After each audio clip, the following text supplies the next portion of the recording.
Merci, Monsieur le Président. Oui, allez.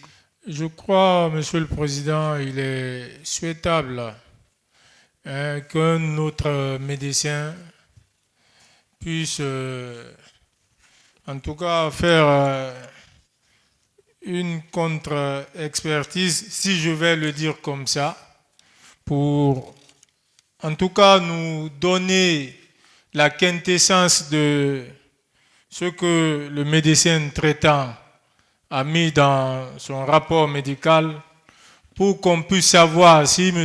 Amadou Damaro Camara peut comparaître ou pas devant votre cour. Parce que, à lire quand même ce rapport, Monsieur le Président, ce compte-rendu médical, eh, rien ne nous dit que M. Damaro ne peut pas comparaître. Les risques ou le risque cardiovasculaire, presque 50% des Guinéens ont ce risque-là, mais chacun va qu'à ses affaires chaque matin, Monsieur le Président.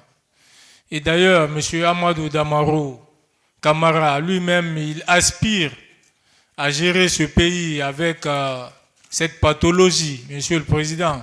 Ce qui ne peut pas lui empêcher de comparaître devant votre cour. Mais pour le respect dû à la personne, Monsieur le Président, je veux parler pas que de lui, mais de toute personne, Monsieur le Président. Je trouve qu'il sera nécessaire qu'on fasse intervenir un autre médecin pour se rassurer même du contenu euh, de ce compte rendu fait par le médecin traitant de M. Amadou Damaro Camara. Je vous remercie. Merci.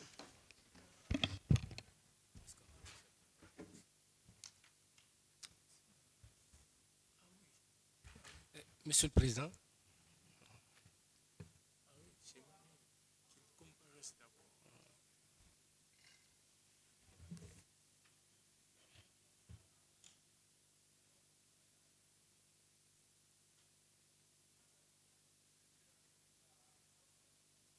il y a des thèmes ici qui ne sont pas accessibles. On va nous expliquer. Voilà, l'issue de ça, peut-être.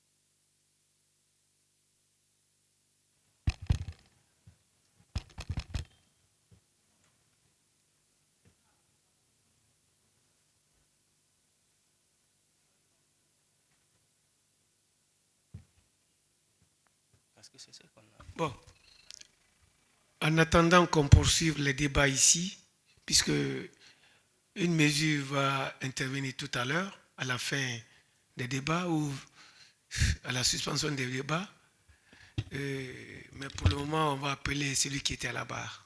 C'est tant mieux.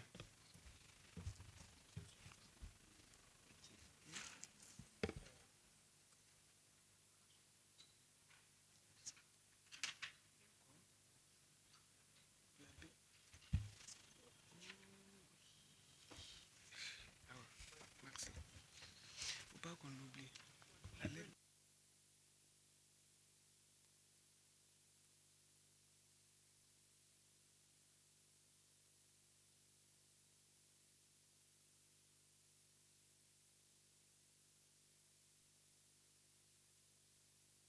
Ce Michel qui était à la barre, venez s'il vous plaît.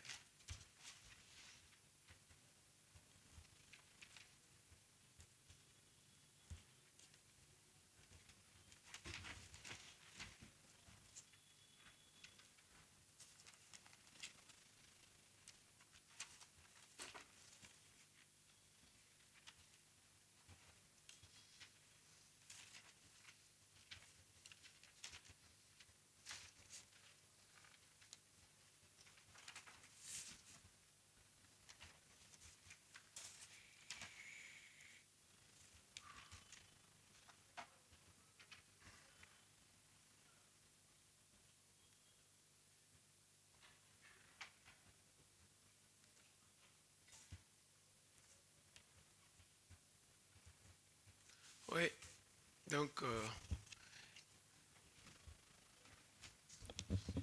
c'est le ministère public hein, qui avait... Ah, c'est...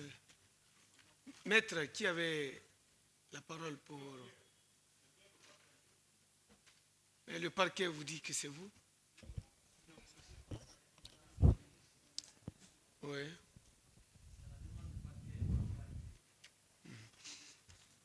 Oui, oui, le procureur Ali Touré avait demandé... Ok. Mais que fait-on? Je pense que pour le moment, le parquet est satisfait des réponses reçues. Nous sommes satisfaits des réponses reçues. Et nous allons, dans nos réquisitions, revenir sur les différentes réponses reçues ici, notamment la communication qui a été faite sur l'article 26 de la loi des finances. Je vous remercie.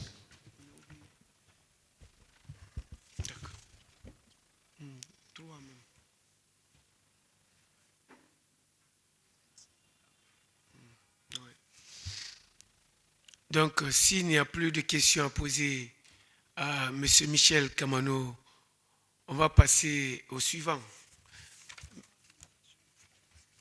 Il y avait... Oui.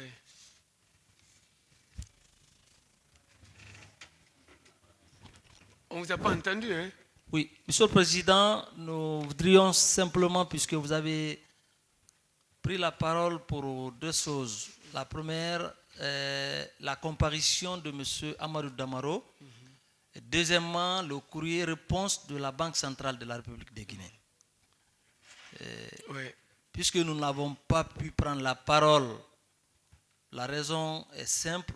Nous ne sommes pas avocats de M. Damaro. Ces avocats ne sont pas présents dans la salle.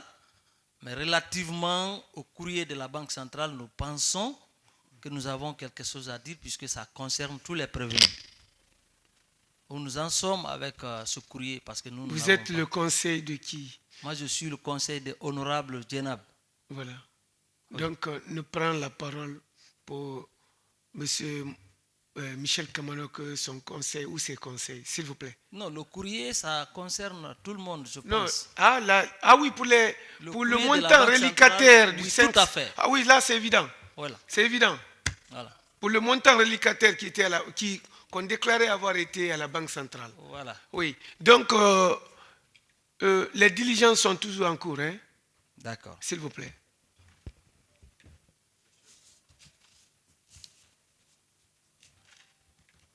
Oui, maître Kunta, voilà. Merci bien. Pardonnez-moi, Monsieur le Président, de vous importuner. Tout à l'heure, il y a eu des communications en ce qui concerne le rapport médical, ou plutôt le constat médical concernant le prévenu Damaro Camara. En ce qui nous concerne, je ne veux vraiment pas vous importuner, simplement j'ai deux observations à faire. La première observation, c'est que nous n'avons pas, nous, connaissance de ce document. Il me semble que la partie civile, plutôt là, c'est un avantage sur nous. On n'a pas la même interprétation. Qui plus est, il me semble que je n'ai aucune intention de me mêler d'un débat médical. Personne n'est expert, médecin dans cette audience. Cependant, il me semble qu'il serait plutôt judicieux d'ordonner une expertise médicale digne de ce nom pour pouvoir nous éclairer définitivement sur l'état de santé du prévenu en question. Par ailleurs, je suis dans un conflit, dans un déni de loyauté, un conflit de loyauté, en ce que, effectivement, dans ce dossier, les trois prévenus ont partie liée. Et principalement, mon client, M. Michel Kamano, qui était premier questeur, et le prévenu Damaro Camara est l'ordonnateur. Sa présence nous paraît, en ce qui nous concerne, manifestement indispensable, puisqu'il y aura des questions à lui poser. Ce n'est pas pour nous décharger de toute responsabilité, mais dans la clarté des débats, il me semble que la présence de ce prévenu physiquement nous serait en tout cas favorable. La défense récupère ce qui l'arrange, bien entendu. Et pour finir, en ce qui concerne bien sûr le document bancaire, nous attendons votre communication là-dessus. J'en ai terminé, Monsieur le Président. Merci. Rassurez-vous, ce n'est pas une démarche tendant à nous importuner, pas du tout. C'est votre droit, hein? Et c'est pertinent. Allez-y.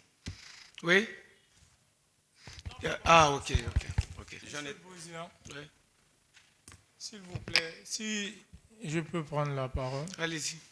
Oui, Monsieur le Président, moi, je voudrais poser deux questions à Monsieur Kamanou. Ah, donc, puisqu'on lui avait même dit qu'il pouvait s'asseoir.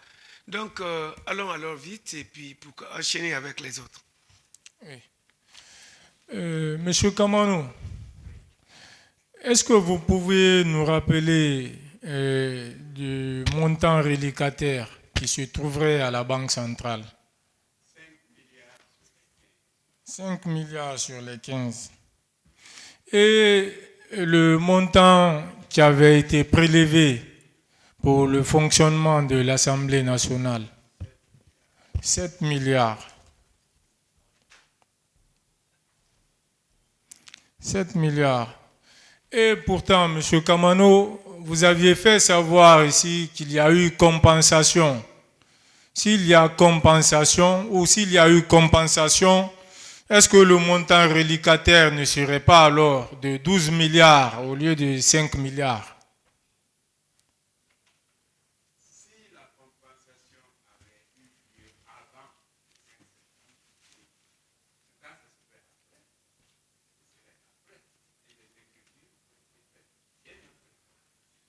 Au 5 septembre, le solde est bien connu. Ce sont des écritures qui sont tenues par la Banque centrale. Vous pouvez les vérifier. Donc, si nous avions eu la subvention régulière, automatiquement, il y aurait eu la compensation et le solde ne serait pas de 5 milliards. Je parle d'un solde de 5 milliards par rapport aux 15 milliards.